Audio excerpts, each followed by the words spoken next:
And the first order of business on our agenda is to conduct the public meeting required under the CDR process, the Civic Design Review process for the development at 2300 Market. I assume that Florence and Norman and Ann and Carol are all joining us for that part of the meeting, and welcome to all of you. Just by way of background, 2300 Market was a project proposed almost 2 years ago by Rupert Adler and entered into, it was a matter of right project, but the developer entered into a community benefits agreement with CCRA, which was quite satisfactory. And then we were notified that Rupert Adler had sold the property to a joint venture of Chisman Spire and Breakthrough Properties. And their request, because it was going to be a different project, is that we vacate our community benefits agreement and work with them on the new building and the new design, and they would agree to enter into a new community benefits agreement substantially similar to the last one. The same task force that worked on the original project, which includes David Rose and Susan Kahn, myself and Irina White, together with a representative of the Preservation Alliance, was reinstituted to work with the new owners. And we successfully negotiated a new community benefits agreement that we're going to consider a little later in the meeting.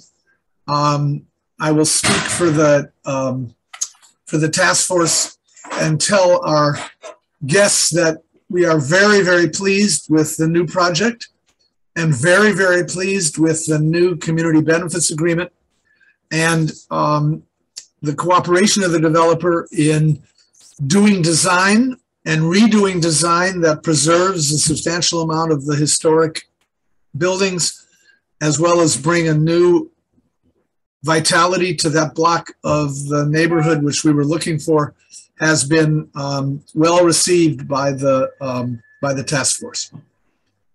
I am going to turn it over. Joe Trainer is with us. He is the representative that we have worked with for the last year, I think by now, Joe. I can't remember exactly. And he is going to make a brief presentation and take questions. And this will constitute the public meeting for the, as I said, the Civic Design Review, which will be scheduled later in the summer or early fall. And with that, Joe, why don't you take over? Great. Thank you, Rick. I appreciate your time, and good to see everyone tonight. So thank you, everyone, for your time. And I do want to reiterate what Rick mentioned. From our side as well, we felt this has been a very great and collaborative process. So, special thank you to the core development group from CCRA that worked with us as we've been vetting our design early on, and where we got to what we had presented to you to the group in May, and what we'll share with you today. We thought it's really merged well the commercial needs of the project, but also the community needs as well into a really elegant design. So I'm Joe Trainer with Breakthrough Properties. As Rick mentioned, we're a life science real estate developer. We're a joint venture between Tishman Speyer and Belco Capital. With us as well as John McCandlish from Kieran Timberlake. They're the lead architect and lead designer on the project. So I'm going to share my screen. Can everyone see my screen? Mm-hmm. Okay. So just for context, we refer to the project as 2300 Market, but it really encapsulates the block between 23rd and what would be 24th along Market Street. So 3 existing buildings. You can see a 3-story red brick building, 4-story white terracotta building, and then a 3-story smaller masonry and timber frame building. We've been working in collaboration with the core development group over the past few months to deliver a design that's both fits the programmatic needs of a Class A life science building and also fits well within the overall community. A couple of key points that we highlighted that we heard from the group that we've incorporated in the design and really thoughtfully incorporated in the design, where we wanted to maintain the Philadelphia character and aggregation of very varied buildings that Market Street was once very well known for, and allow for new construction elements to meet with the needs of a life science building. We also wanted to incorporate green elements into the building, which you'll see in the form of street trees and some rooftop terraces, and provide for an activated streetscape and ground floor plane. So I'll turn the next couple slides over to John. Hang on one second, guys. We had a request from a guest if we could turn on closed captioning. Travis, can you do that? I cannot. I don't think we're set up for that. Yeah, I've never seen it do that. And I'm sorry, I don't think we have that capability on this Zoom. But it is being recorded, and we'll be happy to, the recording will be posted on our website, so you can have a chance to go back and take a look.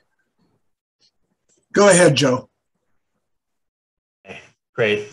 Or John, sorry. No problem. Hi, everyone. Good evening. As Joe mentioned, I'm John McCandlish. I'm a principal at Kieran Timberlake here in Philadelphia, and we are the architects for 2300 Market Street. And so what's on the screen here is a process diagram that shows a series of operations, starting with the existing and ending with amassing. And I'll just start by saying, from day one, our shared goal with Breakthrough has been to bring a new life sciences hub to Center City West and Market Street, but that it also be welcoming, at home in its context, and urbane. So for the massing, it was clear that we would try to retain a substantial part of the existing fabric, and that the massing should not be, a full lot line build out as shown in the second image there. In fact, one of our first moves was actually to frame the existing buildings to create new opportunities for landscape and activation, but also so that this isn't a building that's just about subsuming the existing structures. It's about really framing and celebrating them. So while our goal is, of course, to create a world-class space for research, we wanted to do so with a massing that wouldn't overpower the streetscape. And so, as you can see on the lower set of diagrams, we set the edges back of the building slightly, the overbuild, and inserted these inflection points, 4 and 5, both in plan and elevation, to create, what we feel is a dynamic massing, but it also visually sets it back from the sidewalk and the street. And finally, of course, a major part of this effort will be to bring new life to existing structures while highlighting their heritage and what remains of the early 20th century character of West Market here in Center City. So for the remaining facades, we'll be restoring masonry, installing new windows in the spirit of the originals, and providing a new sidewalk with landscape and street trees, as well as a welcoming lobby on Market. So here, thank you, Joe, we have a view looking southwest. The fluted verticals on the overbuild harken back to the fabric of early 20th century masonry buildings, all over the city, including many in this neighborhood and even the existing building. The warm champagne color verticals are asymmetrically fluted, which again calls back to the many timeless classical details in the neighborhood, but in a way that we feel is contemporary and timeless. And we'll show this on a slide a bit later, but we are selecting materials, metals and glass in particular, that we feel will warm the building and lighten it in its context. So we're proud of the design and the way it celebrates the heritage of the neighborhood while also bringing the future into focus. And with that, I'll hand it back to you, Joe. Yep. Thanks, John. And just a couple of quick photos or images.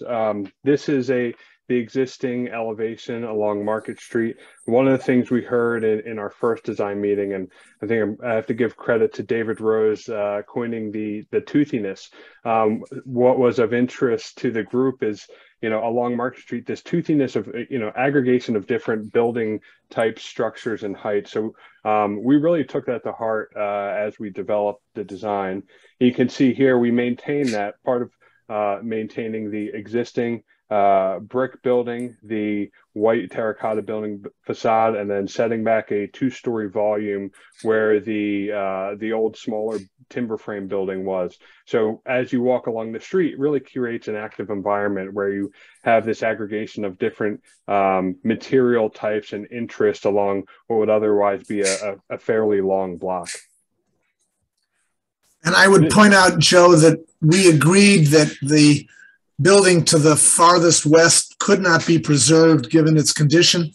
And you sought from us no objection to a demolition, which we were able to give you because the design replaced it with elements that we thought were pretty good, and you couldn't fix that building, but you did give prominence to the two immediately east of them.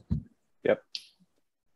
Thank you, Rick. And another thing, a couple things we want to highlight, you know, we mentioned these green elements. You can see here kind of the start of street trees, and we look forward to continuing that conversation as we further develop our landscape program, planting bed along the westernmost part of the building, and then some elevated roof terraces with green elements as well.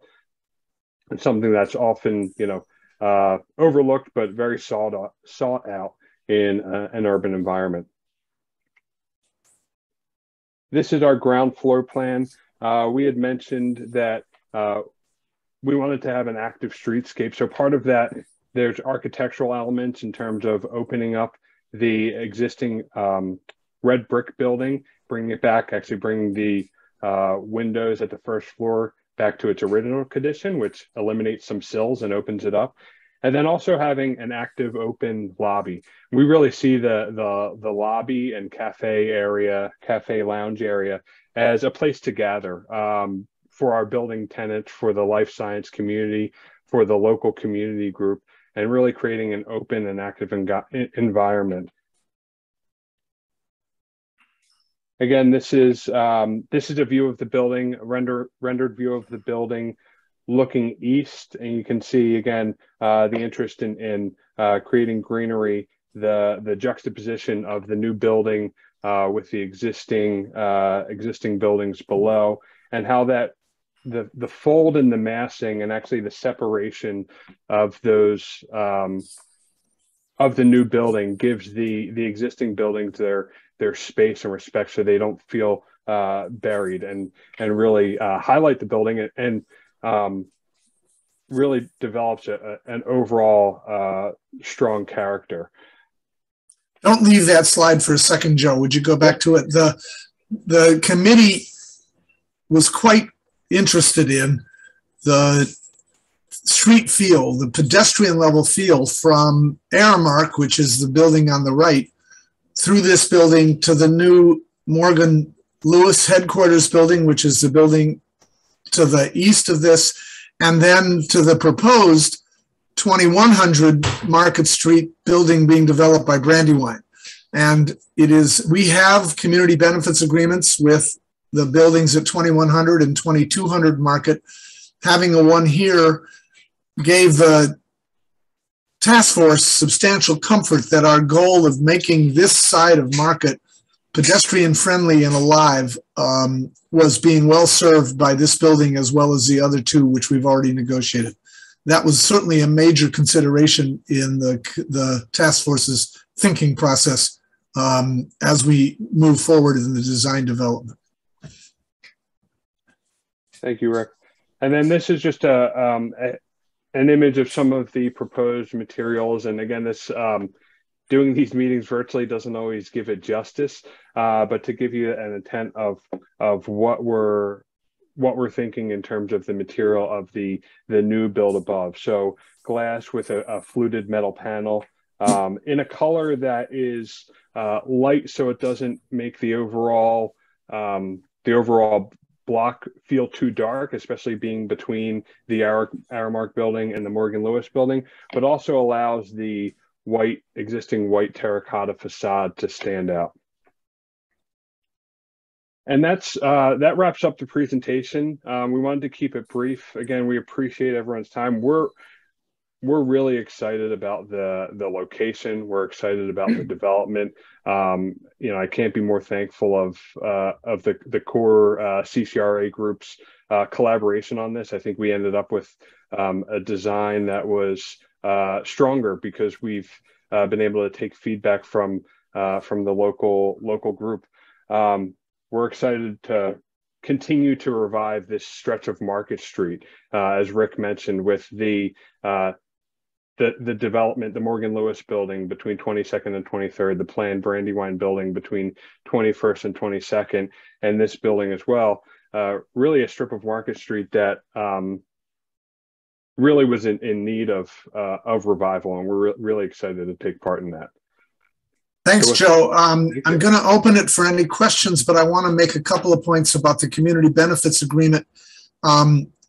It models the one that we had with the predecessor building. We're particularly pleased that minority hiring is and minority purchasing as part of the project is committed to in measurable numbers, as well as minority employment going forward. There's been a lot of attention paid to minimizing construction aggravation and to getting the traffic pattern as convenient for the neighborhood as possible, both during construction and afterwards. I know that's a concern of some of our members from 23 South 23rd Street, some of whom are on the call, but we have experience in this and spent a fair amount of time and have very good commitments from the developer to respond to what are normal concerns about new construction, time, noise, dust, dirt, aggravation, and traffic. And we think we've addressed them cooperatively with the developer thoroughly in the community benefits agreement. And that agreement, which I expect the executive committee to consider and adopt during this meeting, will be a matter of record and will be recorded to run with the land. Having said that, I'm wondering if any of our guests have questions they'd like to address either to CCRA or to the developer. If you could use your raise hand function or chat, I'd be happy to recognize you. I don't see any, but I hope I'm not missing anybody. I've gone through the screen now twice. No questions from Florence, thank you. I don't see any. Oh, here's the chat. Hang on. Oh, that was just Florence's. I don't see any questions. Joe, do we know the date of the Civic Design review yet? We don't. We're working to get on the agenda as soon as we can. We will post that for all of our guests and members. We'll post that on our website, ccra.org, that you can see. And we'll keep you involved. And of course, that's a public meeting as well, conducted by the L&I department, and you will have an opportunity to participate. So we have two questions, Joe. One is, when is construction going to start? And secondly, how long is it going to go? Very good question. So the anticipation, if all goes well, we'd like to start construction the latter part of this year. And it's roughly, depending on how lease up goes and tenant fit out, but base building construction is roughly a 2-year build time frame. And I guess I know that the residents of 23 South 23rd have lived through 2 years with 2200 Market, and now you're going to have a couple years more. That's the part of the joy of being urban living, but we do have, I think, the best possible protections to minimize the disruption that construction will cause, and the developers has agreed to everything we asked for in that regard. Are there any other comments? I note that Carol said that she liked the building. It's an addition to the neighborhood, and we feel the same, Carol, that it is a very attractive addition, and it's a lot better than the first plan. So we're pretty pleased with it too. Excellent. We appreciate it. Hats off to John and the design team. I guess I would say that in this process, we felt that we were listened to, that Joe and his team, the architects and the lawyers, heard our concerns. Remember, we had a building that we really liked that was not going to get built, and they listened and responded well, and it's to their credit, and I think to CCRA's, that we were able to come to resolution. I will, Norman, we will vote on the agreement in a few minutes, and it will be posted on our website probably tomorrow, where all of our CBAs are posted, and you are absolutely free to review it. And feel free to reach out if you have any questions or comments. I think you'll be very, very pleased with it. If there are no more comments, I'm going to declare the public part of this meeting concluded for purposes of civic design review. Our guests are welcome to stay. Our meetings are public, but we will stop recording and we will go into our normal agenda. Great. Thank you, everyone. And Joe, if you could unshare your screen, that would be great. Yes, I'll stop. Thank you, everyone. I appreciate your time tonight.